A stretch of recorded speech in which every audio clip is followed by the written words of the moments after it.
Sexy bastards of planet Earth. My name is Brendan Shaw. Thank you so much for tuning in to episode 7 of How to Be Happy.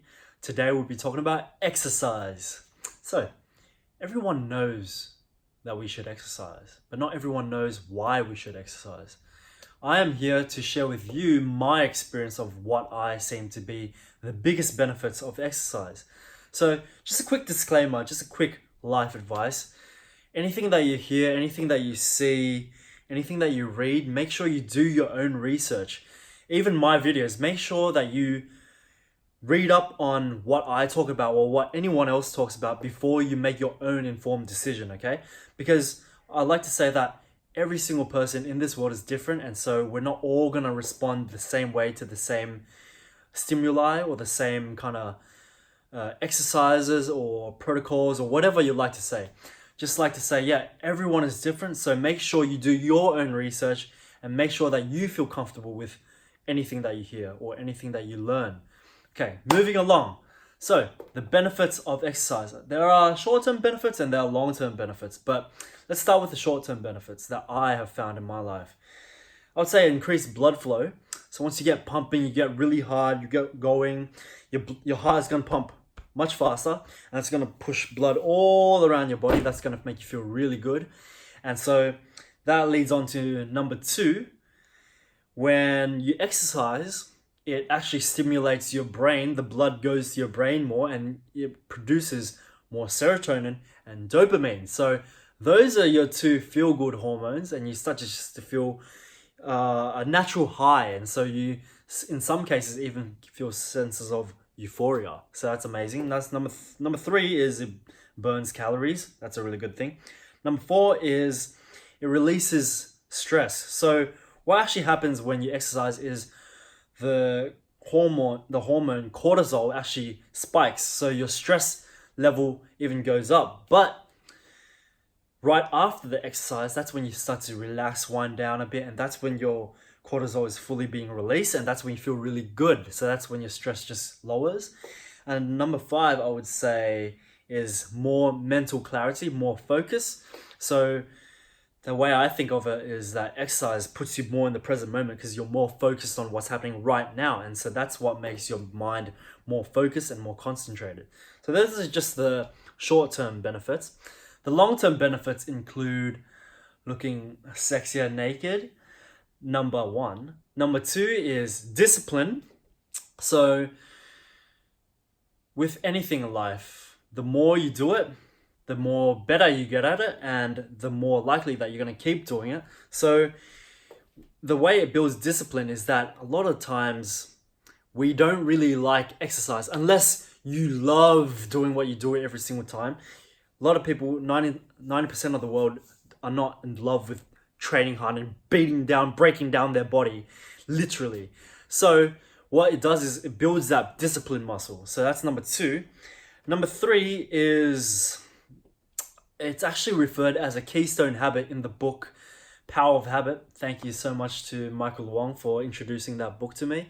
So Charles Duhigg, the author of that book, actually mentioned that exercise is a keystone habit. So what a keystone habit is that it's a habit that if you build it and you start to make it really strong in your life, if you have that habit is solidified in your life, it tends to make other good habits come into your life. So for example, if you build the habit of exercise, you'll most likely build a better diet, and then you'll probably sleep earlier, and so many other benefits. There's a plethora of benefits after you build the habit of exercise. So that would be number 3, a keystone habit. Number 4 is you will have better sleep, as I mentioned earlier.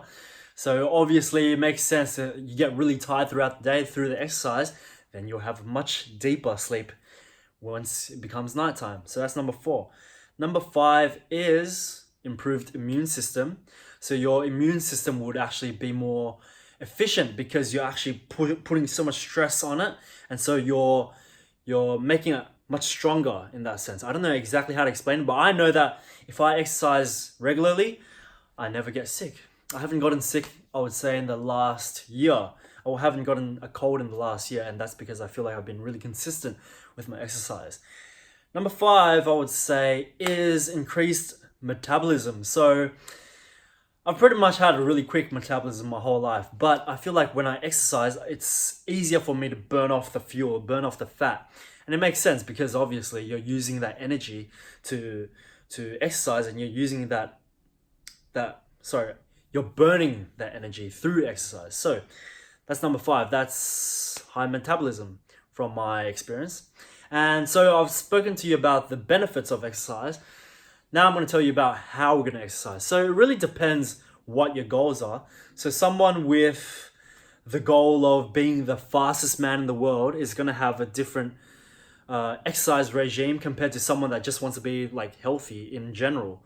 And so you got to find out exactly what it is you want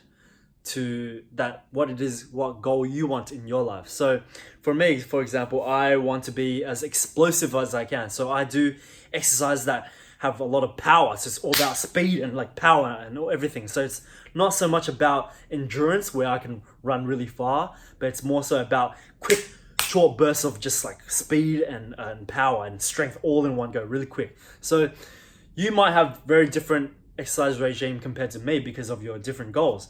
But just in general, I would like to talk about 4 things that you can do right now to improve your exercise. So tip number 1 is to have a training buddy. So if you have a training buddy, then you're obviously going to be more motivated and you're going to have an accountability partner. So if you rock up to the gym and your friend doesn't rock up to the gym, you can give them shit, and so they'll feel bad, and then the next time they'll come back, and then it could be like a role reversal. The next time, if you kind of slack off, they could give you shit, and so you have an accountability partner, and so you're more likely to be more consistent.